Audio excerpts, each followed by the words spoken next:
We've got a huge Inside the NRL coming your way.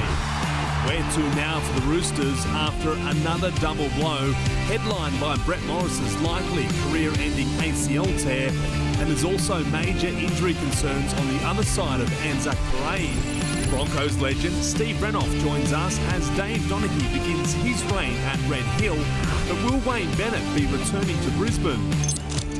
And we cross to Tom Trbojevic as the Manly fullback prepares for Game 100 in the NRL. Yeah, massive show coming your way. Thanks so much for joining us on Inside the NRL. I'm Zach Bailey, joined by Michael Chammas from the Sydney Morning Herald and 2010 Premiership winner Jamie Soward. Jamie, you know it's not November yet. You've gone off 6 months early. Yeah, it actually suits me. I don't know why. Who told you that? My wife. Only opinion that matters, Zach. Must be April Fool's if it's not November. That's all that matters. Sowy's got hair on his face. I want to know what left egg on Michael and Jamie's face after round 8. So along with the Mo, you've also got egg on your face because of who? Look, Friday night, went off a little bit early, tweeted 22-0. I went off about Jermaine Asako not being a fullback, and here's my tweet. So I just wanted to say it must be tough for the Broncos fans. You got to be so good defensively as a fullback, and I still think to this very minute right now that he's not a fullback. Then he proceeds to go on and set up 3 tries and score 2 himself in the space of about 5 minutes. That's how good he was. That tweet was 15 minutes later, then at 9:15? I wrote, Asako might be the best ever fullback for the Broncos. And I mean, obviously he's not. Darren Lockyer, Carmichael Hunt, to name a few. Justin Hodges when he played there. But yeah, Jermaine Asako, I apologise. You left egg on my face. Michael, you text me at 8:17 p.m. on Friday night. Nothing cheeky in it, and you said, who left egg on your face? Yeah, I'm going to admit to Tyrone Peachey left egg on my face. I thought Tyrone Peachey was heading towards done and dusted last year. I just felt the moves of the Titans didn't work for him. He was an Origin player when he went up there, and he's just started to fade away. But the new rules and the position that you're playing at lock there, he's been sensational for the Titans this year. I know they didn't get the job done in the end, but I think Tyrone Peachey's back to that kind of form that we saw him rewarded with an Origin jersey. So good to see. You're a Tyrone Peachey fan. Love Tyrone Peachey. The most gifted player that I've ever played with in terms of just natural talent. Could play anywhere in your team. And apparently he's deceptively strong. Yeah, really that's right. He could literally play anywhere in your team. He's that fast to play in the backs, and he's big and strong enough to play in the forwards. All right, breaking news in the NRL this afternoon. Channel 9's Danny Weidler. Michael, one of your colleagues, is reporting that George Williams is homesick and wants to head back to the UK. What's the latest on this developing story? It's an interesting one. I spoke to Danny a little bit earlier about it. So basically, George Williams has admitted to the Raiders that he's not. He's feeling a bit homesick. What that means going forward is still unclear. He hasn't asked to leave the club. He hasn't asked to go back home for a break. It's just a watch and see what happens with this going forward. The Raiders are aware now, and at least this way it won't come as a surprise as much if he does turn around at the end of the year and say, look, my time, I've enjoyed here, but my time is up. But there's no suggestion that's the case. At the moment, all it is, George Williams telling the club that he is not feeling as good as he once did in Australia, away from friends and family. Do you think he'll see out this year with the Raiders?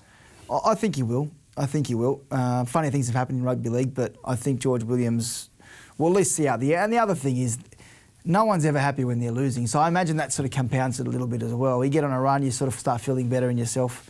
But just wait and see what happens with George Williams now. And he's injured as well. But Sowie, they brought him to the club as the missing piece after going so close in the 2019 grand final. Is he that missing piece that could lead them to a premiership? They've lost 4 straight, so they've got bigger issues than just George Williams at the moment. He came in off the back of a grand final appearance as well, that they were up there competing for that. I just feel like he's gone away from, and some of the Raiders, to be honest, they've lost their identity. They've gone away from the things that work for them, being nitty-gritty defensively team, and then having running 5'8" and running halfback, who don't run the ball at the moment. So I've always found it an issue that forwards that come over from the Super League find it an easier transition. You're defending shoulder to shoulder. You've had a lot more practice at doing that kind of stuff. You come over here as a half, an outside back, and you can struggle very quickly. Remember Sam Tompkins? He was fantastic. I think he won the Super League Man of Steel, and then came over to the Warriors and was built and never really quite found his feet. So the outside backs struggle a little bit because of those guys that have been in the Australian system. Maybe George is feeling that at the moment, but you've got one of the world's best ever halfbacks replacing Ricky Stewart in your corner as well, who will know how to unlock that. Have we underestimated the loss of John Bateman to the Raiders? Yes. Yeah. I think that his steeliness and his grit and competitiveness, at the moment, when I'm doing power rankings and watching teams and analysing, I'm seeing teams that don't compete for 80 minutes. And that's the teams that are outside the sort of top 5. They don't compete for 80 minutes every single week, so they find it really, really hard. John Bateman brought that. He brought that, he expected that, he demanded that, which became infectious. And not every team has that. All right, well, hopefully George Williams sees out his time in the NRL. Right now he's dealing with a hamstring injury, but that wasn't the biggest injury out of the weekend. Sadly, Brett Morris's long and illustrious career could be over, potentially the Roosters' premiership hopes as well, when the veteran winger went down on Saturday night with a suspected ACL tear. Sowie, he's a good mate of yours. You won a comp alongside him in 2010. Those scenes were distressing, both on field and then in the sheds afterwards with Josh. Yeah, I was almost crying on air. I'm calling the game for 2GB, and he's such a lovable guy to be around, and I was lucky enough to win the comp with him, as you said. But what he's done, when he was at the Bulldogs, I don't think he would mind me saying this. When he was at the Bulldogs, I wasn't sure that it was still the Brett Morris that I played with. The excitement for the game, the passion was burning. Yep, he was out there competing and trying really hard. But when he went to the Roosters, he went there and transformed that wing spot again. Like, he reinvented himself, and that was one of the most impressive things. The respect he has within the game, on and off the field, is almost second to none. I've said it for a long time, and it's no disrespect to Wendell Saylor and the other great wingers that have played the game, but Brett Morris is the best winger ever. That's it. End of discussion. And here's why, I guess you say that. Look at some of the stats. Let's look at some of the stats for Brett Morris's great career. 276 NRL matches, 176 tries. That is a remarkable strike rate. Top try scorer back in 2009. He won 2 comps, one with UCL in 2010, then again in 2019 with the Roosters. 15 State of Origin appearances for New South Wales, 18 tests for his country, scoring 23 tries. So he's handy. Michael, is he the greatest winger of all time? Oh, well, look, unreasonable. Yeah, for me, I don't want to go back. For me, and as a Dragons fan, I felt like he was the best winger I've seen. I think he was in the NRL.com team of the decade that was voted on by quite a few of the legends of the game. So I don't think you can argue with him being the best winger of this generation, the best winger of the last couple of decades, Sowie, and it goes back a long time to say best winger ever, but the results and the stats speak for themselves, and just as you said, the competitiveness of Brett Morris, you just always felt like something special was there. And who'll ever forget that moment in Origin when I think he busted his shoulder, didn't he? And he continued to play. It speaks not a many lot people about know. He got dropped in 2000, well, not dropped, but not picked for the first grade side in 2009. So I think he missed the first 2 games. Wendell Saylor and Jay started, and then he came back in, played on the right wing. It just reminded me he scored that try on Anzac Day. Someone passed it to him, I can't remember who.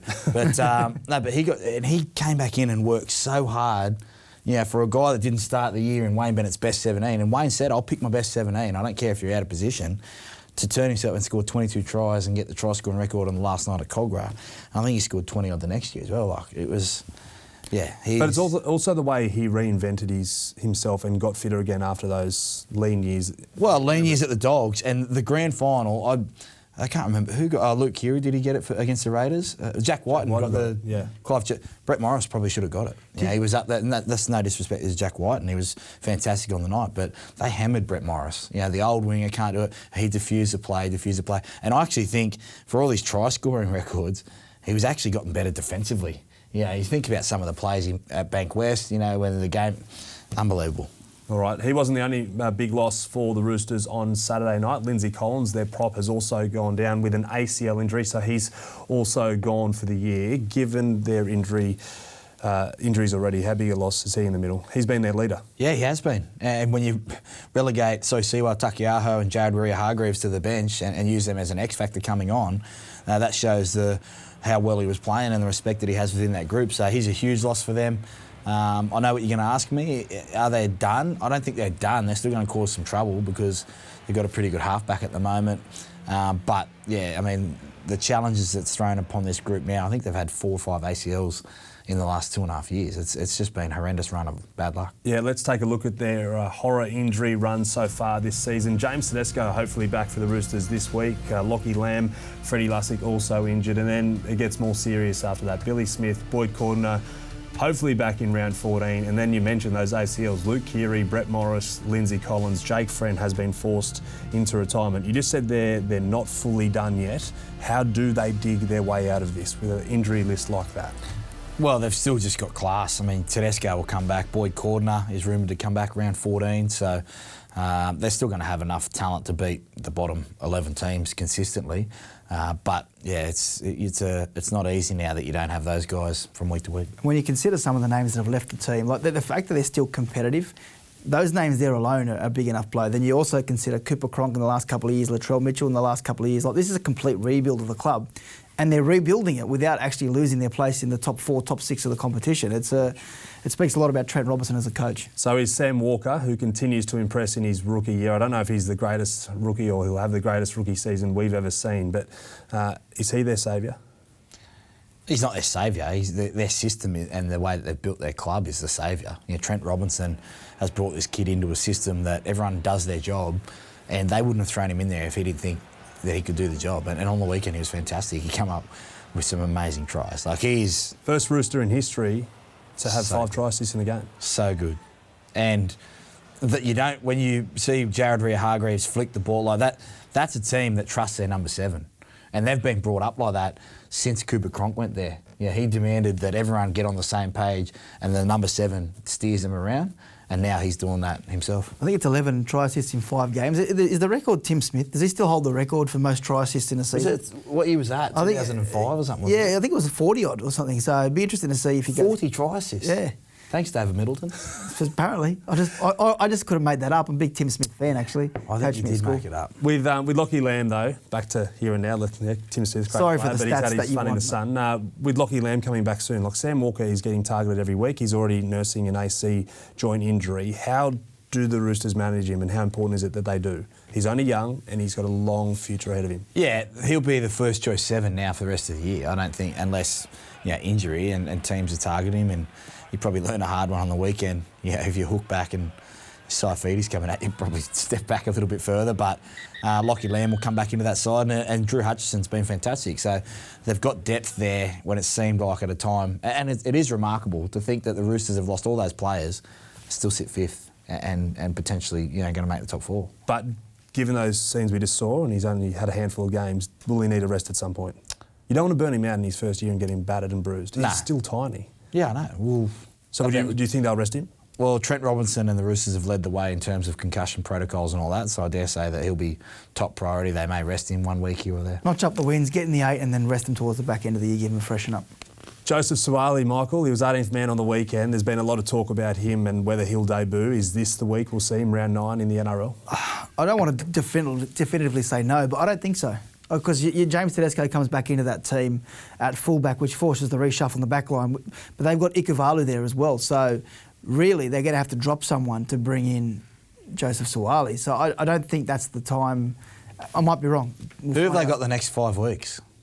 Well, I think it's round 11. Criticise me for stats, so I'm not going to provide you any. I think it's round 11. I think he plays against the Cowboys. That'll be his first game. Against the Cowboys? Yep. No, it won't be Friday night at Bank West. I'm telling you. Okay. All right, it's now time to take a look at this week's Casualty Ward, brought to you by Chemist Warehouse.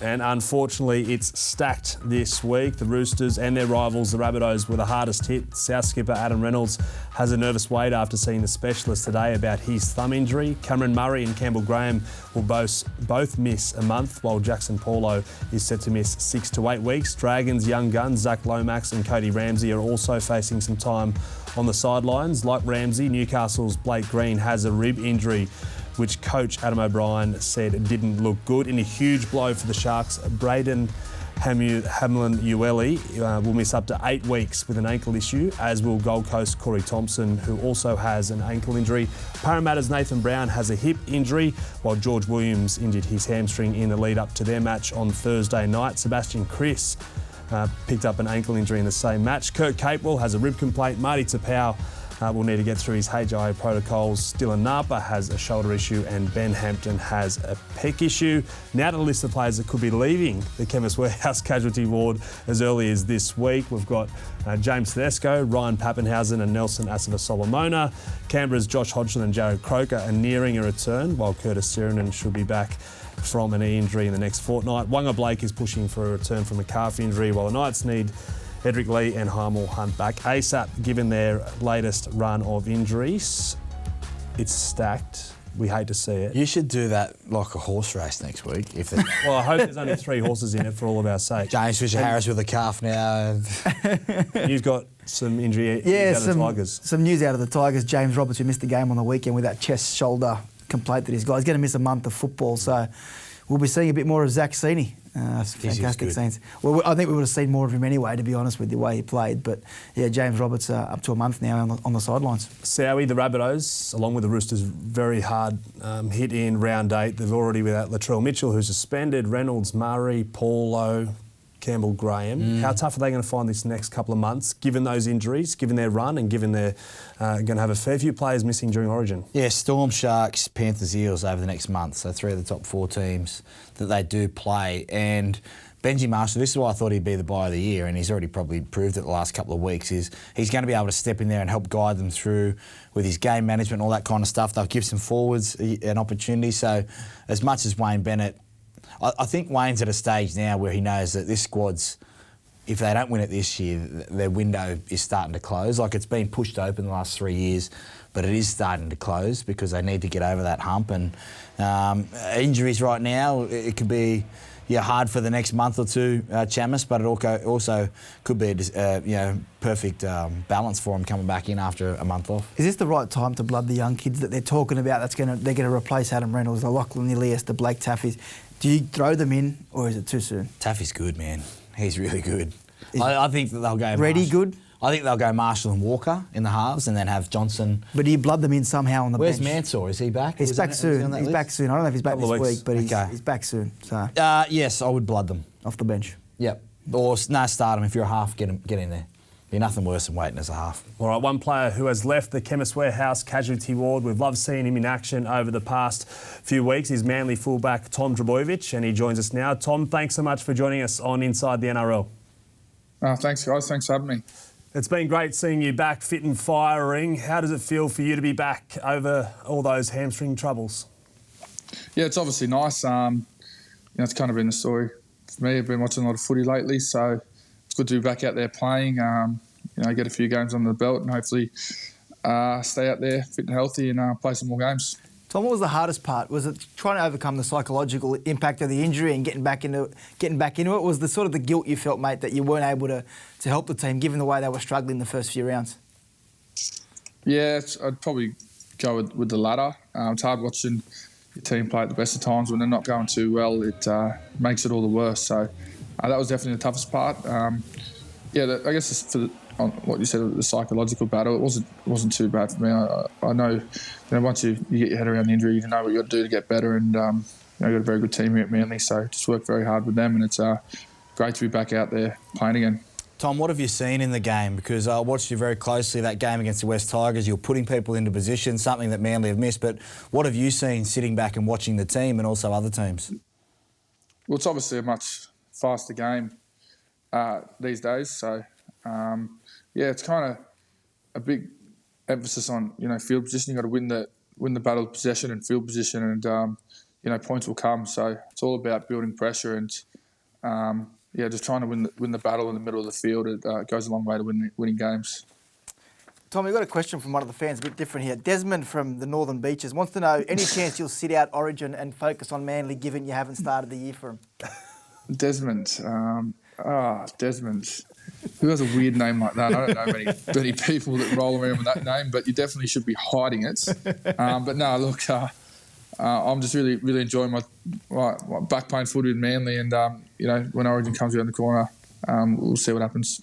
Tommy, if Freddie does give you the call, where do you prefer to play? Because you can excel in the back five anywhere. I mean, is it centre? Are you going to be able to do a job at centre or wing? Where would you prefer to play? Oh, look, it doesn't really bother me. Obviously played a bit of wing there 2018, and then in the centres there in 2019, which I really enjoyed. So, look, I'm happy to play anywhere if you're in a blue jersey. Tommy, what about Daly, mate? Obviously, a lot of talk around his future at the moment. Has he said anything to you in regards to what his plans are, all the noise at the moment? What's he said to you? Yeah, he hasn't said too much. I'm not too sure what's going on behind the scenes, but look, we're very lucky to have him, and I think he's got another 2 years left here after this year. So, I'm guessing, I'm obviously not 100% sure, but by reports he's staying for another couple of years. So, we're very lucky to have him, and hopefully he does ride it out. Turbo, let's talk about the here and now. This weekend you celebrate Game 100 in the NRL. It's taken you 7 years to get there. You're in your 7th year. Does it mean more to reach this milestone given the injury troubles you've had over the past couple of years? Oh, it's obviously nice. Like I said before, it's been a bit of a rough run the last couple of years. So it's good to, I guess, celebrate a little milestone like this. But in the end, we're playing a quality Warriors side, so we're going to have to be pretty good to beat them. Tommy, I'm not sure if you're aware, Zach's actually a Manly tragic, grew up a Manly fan. Big fan of yours as well. I want to show you some vision from last week, mate. As I said, a big fan of yours. Yes, Tommy Turbo, Tommy Trbojevic is back in a big way. Classic stitch up. There's one a week on this show. Have you heard of Tommy Turbo? He apparently goes pretty well. No, I haven't heard too much of him, but I'd love to get to know him. He sounds like an awesome bloke. Apparently runs around the Corso on his spare time, so... Wow. Let's rein this in. There is another Turbo. There is another Turbo brother. His name's Ben. How long until we see him in the NRL? Oh, look, not too sure.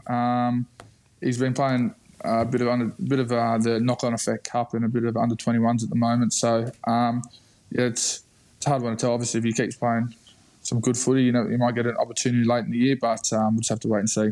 Tommy, next weekend, I know you got to play this weekend, but next weekend, Magic Round. Why do the players love this concept so much? Yeah, look, it's obviously an awesome concept, and having all games up at Suncorp Stadium, probably one of the best stadiums for rugby league in Australia. So, it's awesome playing up there in Brisbane, and we all look forward to it. There's a real buzz around town, so it'll be a great weekend. Friday night you take on the Broncos in their own backyard. What's your message to all the Manly fans that should head out to Suncorp Stadium next Friday night? Oh, definitely get out there. Not only will it be an awesome weekend, I think it's a Friday night game. I think it's the 8 o'clock game. Would be, I think it's our home game as well. So turn up in numbers. Hopefully we can put in a performance for you. Tommy, as always, thank you so much for joining us on Inside the NRL, and good luck in your 100th game this weekend, Sunday afternoon at Lottoland. Thanks, guys. Thanks for having me. Make sure you head out to Lottoland this Sunday. Manly are celebrating their 2011 grand final win against the Warriors. You can get tickets to both that match and Magic Round Brisbane next week at nrl.com/tickets. Michael briefly touched on Daly Cherry Evans just then. What about Mitch Moses and his long-term future with Parramatta? Yeah, look, obviously Brisbane are courting Mitchell Moses at the moment and want him to go up there and try and turn the ship at the Broncos. However, the Eels have put a pretty good offer in for him. And the question I ask you, Jamie, Mitchell Moses at the point of his career where the knock on him is that he can't take a team to the next step. If he goes to Brisbane, it's purely for the money, right? He's closing the premiership window for a little while. And you can understand someone like Adam Reynolds, the back half of his career, he's won a premiership, he's played Origin. But Mitchell Moses, if he goes to Brisbane, is he doing himself a disservice in regards to what he needs to accomplish as a footballer? Yes. That's all you need to say? Yes. Done. He's got to stay. Yeah, Jeez. he has to stay if he wants to win a comp. Okay. You've never been so short for words, Sally. And he's done. Today marks a new era at Red Hill. They've got a new boss in Dave Donaghy. The former Storm CEO started today, and here's what he had to say on his first day on the job. I think it's fraught with danger to think that you can pick up a plan from somewhere else and put it into another organisation. It just doesn't work. Storm has it their own way. Broncos have their own way. South, Cowboys, everyone else. They've got their own style, their own culture, their own fabric of their organisation. We need to do things our way. If we're looking for a sugar fix, feels good in the short term. but long-term doesn't deliver sustainable results. And certainly for us, the objective will be to work towards a plan and the pieces around that plan to achieve those sustainable results. You were quoted this morning about bringing Wayne Bennett back to the side, back to this club. Would that be part of putting the process in to have Wayne come in over the top of Kevy? Oh, look, I don't think that was exactly what I said, but let's be clear. It was probably remiss of me to talk about someone that's at another club. Look, I don't think that's either a priority for us or for him at this point. I'll work with Kevy really closely around identifying areas that he thinks in the short and long term that can help assist and grow the program. Dave Donaghy speaking to media there on day one on the job at Red Hill. Michael, highly fancied CEO, but how big a signing is he for the Broncos? Yeah, it's big. He's a very impressive guy, Dave Donaghy. He's done a fantastic job at Melbourne, but the one thing he's never had at Melbourne is the pressure that's going to come with what's going on at Brisbane. You know, in Melbourne you can get away with a lot of things. Not that they've had anything to get away with. They've been phenomenal for 2 decades. But he's inheriting a situation that's going to be very, very difficult for him. And you throw in the pressure on top of that, we'll see Dave Donaghy's true colours in due course. Right, it's now time to get the opinion from Broncos legend Steve Renouf. Steve, thank you so much for joining us on Inside the NRL once again. You've been critical of the Broncos' decisions when it comes to recruitment in the past. Do you think Dave will clean all that up and there'll be a bright future for Brisbane under Dave? Well, look, I think we're all a bit excited that Dave's starting. Obviously, firstly, he started this weekend. So for the club, we just want to see him be brave. He's got to be brave, and he's got a lot to handle here, I think, and he's just got to make a few decisions, which I think, and that's after listening to the right people within the organisation, and we can move forward from then. So there are obviously guys that Kevy would like to get rid of. It's easier said than done, though. They're on big money contracts, and unfortunately some of the other clubs don't want to borrow them or at the price that they're on. You look at someone like Xavier Coates, a phenomenal footballer. Melbourne are interested in him. However, it's probably clear that they need a 6 and 7 Brisbane. Is Xavier Coates someone they're just going to have to bite the bullet with and let go just so they can have the money to pay for the positions that they actually need? Well, your spine, I think, is the priority to any club, and we just been struggling with 6 and 7, and even a fullback, to be honest. So, that's what we got to prioritise. As you mentioned, our spine. If we can get just going to need one dominant half to come into the side, and that'll help a lot. But spending the money on Coates, that's something they got to weigh up, and that's going to be a tough decision because he'll have a lot of teams after him. But we still do need strike weapons out wide, and he's one of them. Pearl, who is the number 7 that you want to see in a Broncos jersey if they're able to get the deal done? Look, I thought, there was obviously a few there. Love to see Reynolds. I'm not sure there's rumour he doesn't want to really move away from Sydney. That's okay. But, there's DCE. I think he'd be good to get back up here and, so he comes back to Queensland. I'd love to see Daly Cherry Evans up here, to be honest. Steve, what about Wayne? How does Wayne fit into Brisbane's future? Is that done and dusted? Do you need to move on, or is there some sort of little marriage there with Kevy that you can sort out? Yeah, I'm not too sure on the Wayne Bennett situation. I think Kevy would like to, be standalone coach, to be honest. Not have Wayne over top of him. But the thing is, they still get on, and I don't see why that would not work. I mean, look at what Wayne did with the Origin team. He brought in Mel Meninga and all other, different coaches as his staff. So it can work, I think. Long term might be a little bit different, but I'm not sure on the Wayne situation. I don't know if he really wants to come back here just yet. I think when he comes back, he's probably looking for a retirement, to be honest. Pearl, Kevy Walters, we know he's a passionate man, one of the most passionate in the game. How have you found the scenes in the sheds over the last couple of weeks when he's holding the Broncos jersey that you wore so many times and he's pointing at it, trying to rev up the troops?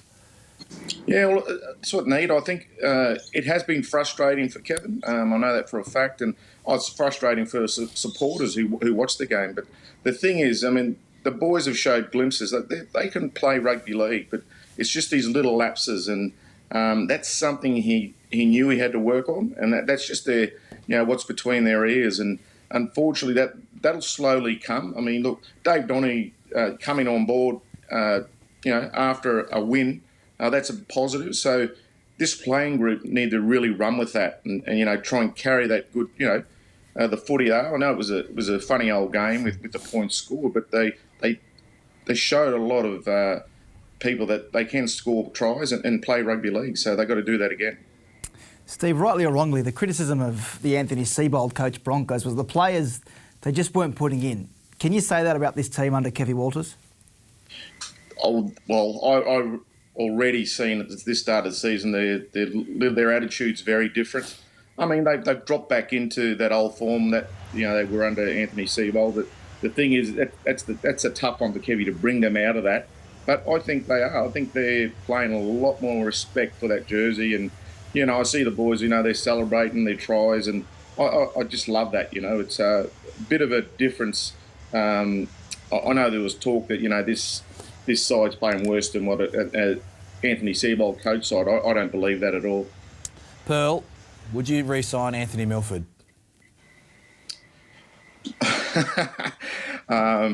Look, on his current form, probably no. To be honest, Sal, probably straight up. I'll just say no. I think he's had so many chances. I mean, he came out and he did some good stuff the other night. But I just think he's had so many chances here, and we really probably need to invest that money elsewhere. This Saturday night, it's the Broncos against the Cowboys. What do you think will be in store for us on Saturday night?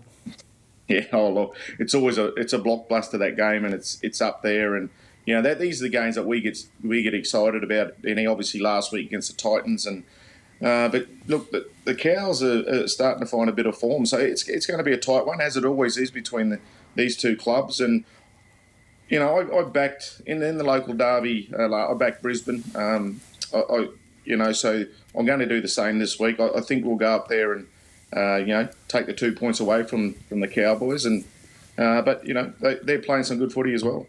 2 in a row, all positive news coming out of the Broncos at the moment. Pearl, thanks so much for joining us on Inside the NRL. No worries. Thanks for having me, boys. All right, it's now time for Hit or Miss. Brian To'o will make his Origin debut in 2021. Jamie Soward. Miss for me. I've got Tupou and Adokar, or Turbo, depending on what he wants to do with the centres. Latrell Mitchell will be there, of course, but I think he might be a little bit too short for Origin. Yeah, I understand that's the concern, his height, but I'm going to say hit. I think he'll be there. I just don't know how you can leave him out. Like, he has been sensational in the best team in the competition, and he's the informed winger of the competition, so it's a hit for me. Will he be there game one? Yeah, he will be. Okay. Unless he's not, then I'm going to just pretend that I didn't say that. The Knights and Titans will both miss the top 8 this year. Hit. Why? Carlin Ponga needs to play both sides of the field for me. I think that when Mitchell Pearce is out, they need to lean on him to play that first receiver, get his hands on the ball. He didn't do that the other night. He had a great pass, but we didn't see enough of it. And the Titans are just too immature. You can't lead 22-0. Look at them last month and the way that they've played. After that big win where Dave Fafita scored 3 tries against the Knights, they've done nothing since. Michael? I'm going to say miss. I think the Knights are done. I think the Titans will make it because there are 3 spots in that 8. Can be anyone. Like, the Tigers are 2 points outside the 8, and they've been diabolical for 8 weeks. So, yeah, I think the Titans are the best of a bad bunch. So the Dragons, Warriors and Titans are now in the 8, so the Raiders don't come back in. You've said no? No, the Raiders will make the 8. Okay. Yeah. How big's your top 8? 8 teams. Trying to do the maths. They're making the 8. What do you want from me? All right. Do you want me to not answer the question? The biggest talking point last week was about the 2 conference systems. So the NRL should introduce a proposed 2 conference system moving forward. No, I don't like it. I think you'd need to have 20 teams. I don't think 2 teams of 9 would get it done. I want to see rivalries brought back. I don't want to see one conference totally separate. And if you're going to model it off the NFL, you're going to have local derbies, pretty much nearly every second week. So it works. So no for me. I think the NRL should continue to look at it, though. I don't think we should stop. I think encourage the NRL to keep meeting with clubs and look at ways to maximise revenue. Don't take it off the table. In its current form that's being discussed, with two conferences playing each other, the winners playing in a grand final, that's what I don't like. I still want to see Dragons Para, Souths Roosters in a grand final one day. Whether that's once every 10 years, it shouldn't be off the table. All right, Samoa can become the best team in the Pacific under the guidance of Andrew Johns, Matthew Johns and Sonny Bill Williams. Chamis. We'll go hit. A lot of the guys in the Tongans team, they've done a tremendous job for Tonga over the last few years, but the young guys coming through Samoa, Brian To'o, Jerome Luai, Stephen Crichton, I think Samoa are on the way up and Tonga probably on the decline a little bit. Andrew Fifita towards the end of his career. But in saying that, there's still a tremendous forward pack. Fanua Blake, Jason Taumalolo. So I would have wished we could have seen it mid-year this year. It's not going to happen, but maybe the end of the year. Yeah, for me. Exactly what he said. Yeah, why not? And the NRL should take double the amount of games to the bush, so regional areas in 2022. There's 6 so far this year. We're going to Bathurst, Dubbo, Wagga Wagga, Mudgee, Tamworth and Coffs Harbour. Yeah, every club should take a game each year, I reckon. That's probably the easiest way to do it. So I'd like to see a couple of Queensland regional games. Hit, same as him.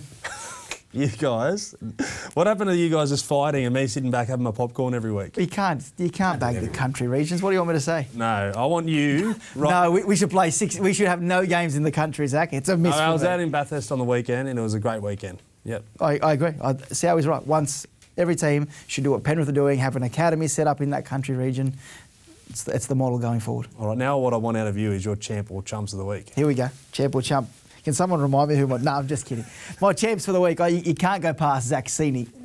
The scenes at Wollongong yesterday, in that corner at the southern end of Wynn Stadium, just to see... It was like an English Premier League game. They just scored the match-winning goal there. I have to see it. The mullet, not a fan of, but I am a fan of him embracing the mullet because, look, as a proud... Western Sydney man, it's a trademark Western Sydney haircut. I love... See how you don't like what I have to say, you're just walking off. Mate, I'm sick of... He's had enough. It's my segment this week, he doesn't want to listen. No, I couldn't take it, mate. He beat the Dragons. It's a whole... I love everything about him and the mullet as well. Yeah, I love the mullet. They call him the mullet man from Minchinbury. That's what I'm going with. Okay, and your second champ? Second champ of the week. That one I will need reminding of, actually. Can we play the Christian footage? Welsh. No, I'm joking. Cameron Munster missed a couple of simple conversions on the weekend. Sowie, you would have been shaking your head given how good you were as a goal kicker, as you've reminded us. Can we have a look at Christian Welsh's comments after the game? Because they were pretty special. What needs to be improved? I'd think maybe our goal kicking. You'd think maybe if you're on $1 million a year, you can put it through the post, 5 metres from the post. But you know what? He's working on his golf, so I think he's got his priorities right. Yeah, that sounds like this Pelican. Every time I can kick field goals. He beat me in a field goal competition once. Oh, we're talking about that. We'll get the vision. Fine, and what about your chump of the week? My chump of the week is the vision out of Bathurst. Obviously, the handshakes after the game. Can we please show the vision? Nathan Cleary here. Stop it there. Look at this poser in the background. Do you just want to be in camera? I get it. You're the face of the game. Hang on, I'm going to walk off set now as well. Can we please put that back up there? What are you actually doing? Like, what are you doing? Seriously? I'm doing my job. Like, forget the fact that it was a butched handshake between... Butched head? Yeah, butched handshake. But you're in the background there carrying on like you're actually doing something. What I want to know is if Penrith play Parramatta in a grand final, yep, what colours are you wearing? Well, I'm employed by the NRL and they take over the final series. So hopefully I'll be there. Maybe who are you cheering for? Much like this. Half jersey. I'll cheer for the game. We'll get an answer out of him soon. We're cheering for Penrith, I'll tell you that much. NRL teams back tomorrow afternoon. At this rate, Michael and Jamie won't be invited back next Monday, but Robbie Farah, Brett Kamali and Neve Owens will be back with all the latest team news for round 9. Will Joseph Suaalii finally be named to make his NRL debut? Find out 3:55 p.m. Australian Eastern Standard Time before we announce the official lineups at 4 p.m. You guys awfully cheeky today. I want you to rein it in next week. I'll rein it in next week for you. All right, before we go, a special shout out to Jimmy Stavrianos, who celebrates 30 years with the NRL this week. Anyone who's been around the game would know he's a massive Dragons fan. We love seeing him around the game. His beaming smile. Sowie, you're a big fan of Jimmy's because he's a big fan of yours, I've heard. He's been camped outside my house, my new house, weirdly. He knows where I live. So, congratulations, Jimmy. Amazing. And Michael is a fair weather Dragons fan as well. But to all of our viewers. Jimmy, I know you're one of them out there. Thank you for joining us this week. We'll see you next Monday.